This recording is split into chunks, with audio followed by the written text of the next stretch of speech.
चुड़ैल केला चोर। एक गांव में गणेश अपनी पत्नी सुमन और बेटी शिखा के साथ रहा करता था। गणेश का एक छोटा सा केले का बागीचा था। गणेश अपने बागीचे का खूब मन से देखरेख करता था और जब वह थक जाता तो वहीं थोड़ा आराम कर लेता। वह शहर जाकर अपने फल को मंडी में बेचता और अच्छा पैसा कमाता। एक दिन सुबह उठते ही गणेश हर दिन की तरह अपने बाग में काम करने जा रहा था।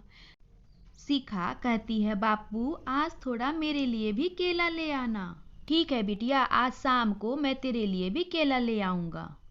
बाग में पहुंचते ही गणेश अपने काम पर लग जाता है और थक जाने पर थोड़ा आराम कर लेता है। शाम होते ही वह शिखा के लिए केले लेकर घर की ओर चल पड़ता है। गणेश के हाथ में थैले को देख शिखा खुश हो जाती है। अरे वाह बापू, लगता है आज आप मेरे लिए केले लेकर आए हो।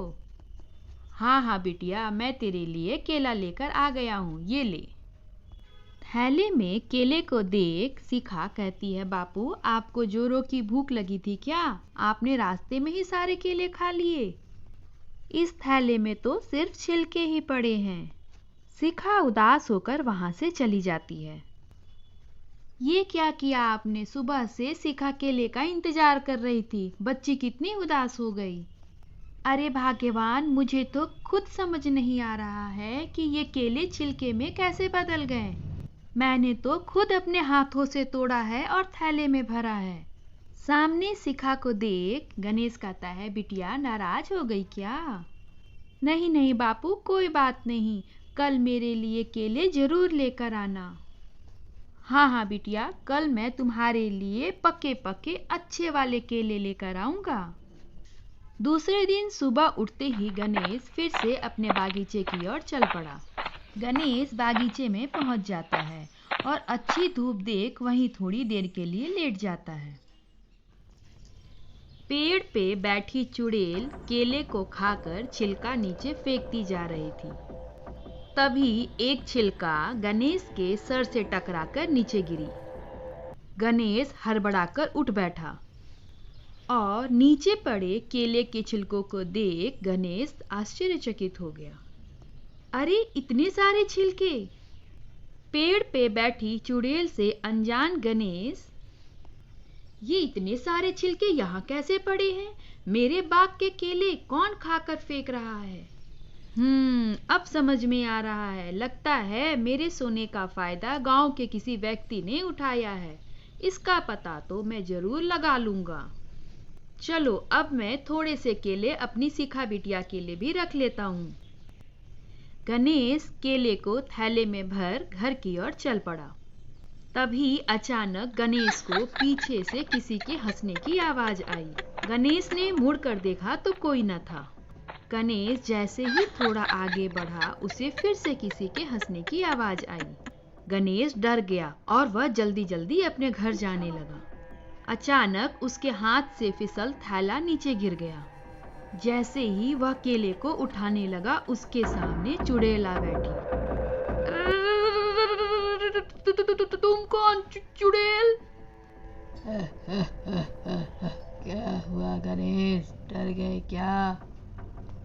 इस बाग के केले पे मेरा हक है, इसे कोई नहीं ले जा सकता। और चुड़ैल केले को खाने लगी। गणेश दौड़ता हुआ अपने घर की ओर भागा। घबराए हुए गणेश को देख उसकी पत्नी ने कहा, क्या हो गया, इतने घबराए हुए क्यों हो? चुड़ैल, भाग्यवान, मैंने अपने आंखों के सामने चुड़ैल को देखा है।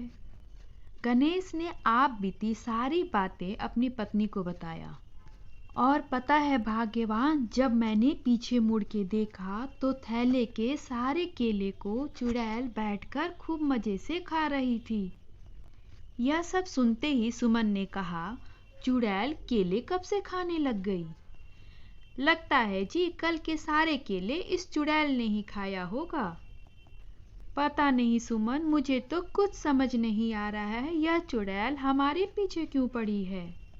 दूसरे दिन गणेश जल्दी उठ जाता है क्योंकि उसे केले लेकर मंडी पहुंचना होता है। ये लो जी, मैंने तुम्हारे रास्ते के लिए खाना बना दिया है। ठीक है सुमन, मैं चलता हूँ। मैं बागीचे से केले लेकर सीधे मंडी चला जाऊँगा। मेरे आते आते शाम हो जाएगी।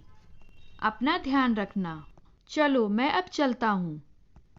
गणेश अपनी बैलगाड़ी लेकर सीधे बागीचे की ओर निकल पड़ता है और बागीचे के केलों को तोड़ वह टोकरी में भरने लगता है।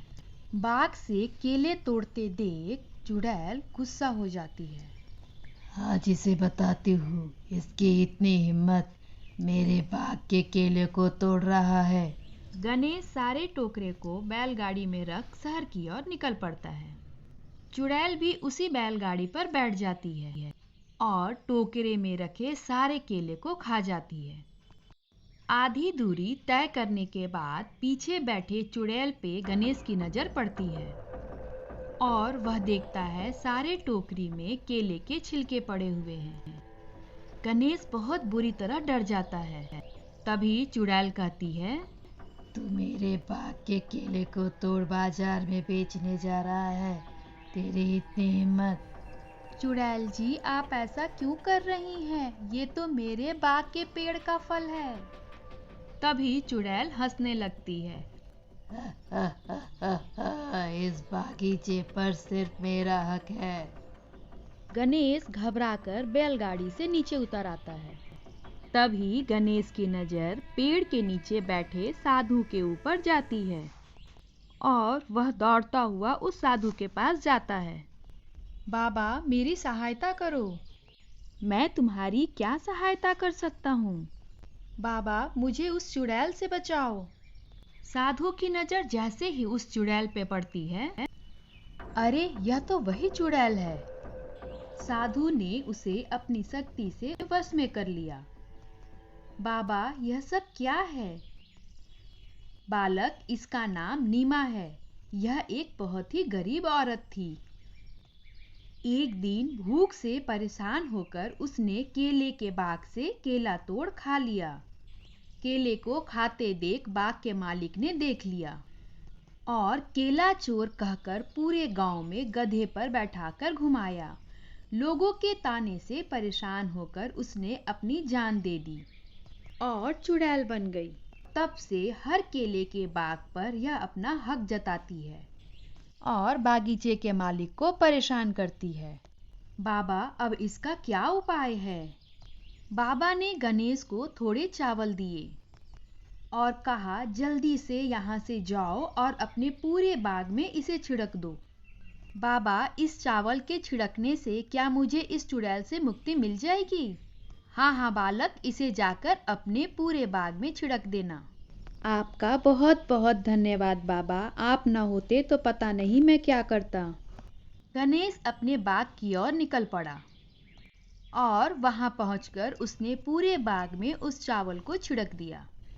इधर साधु ने अपने दिव्य शक्ति से देखा कि गणेश पूरे बाग में चावल का छिड़काव कर दिया है। साधु ने चुड़ैल को दिखाया और कहा, यह देख चुड़ैल, अब तू उस बाग में नहीं जा सकती, और उसे आजाद कर दिया। साधु, तू कब तक मुझे रोकेगा? मैं अब दूसरे बाग की तलाश में जा रही हूँ। और यह कहकर चुड़ैल वहां से गायब हो गई। इधर गणेश शिखा के लिए केले लेकर घर पहुंच गया। केले देखकर शिखा बहुत खुश हो गई। गणेश ने सुमन को आप बीती सारी बातें बताई और दोनों हंसने लगे। चलो, उस चुड़ैल से मुक्ति मिली। Please like, share and subscribe. मिलते हैं नेक्स्ट स्टोरी में।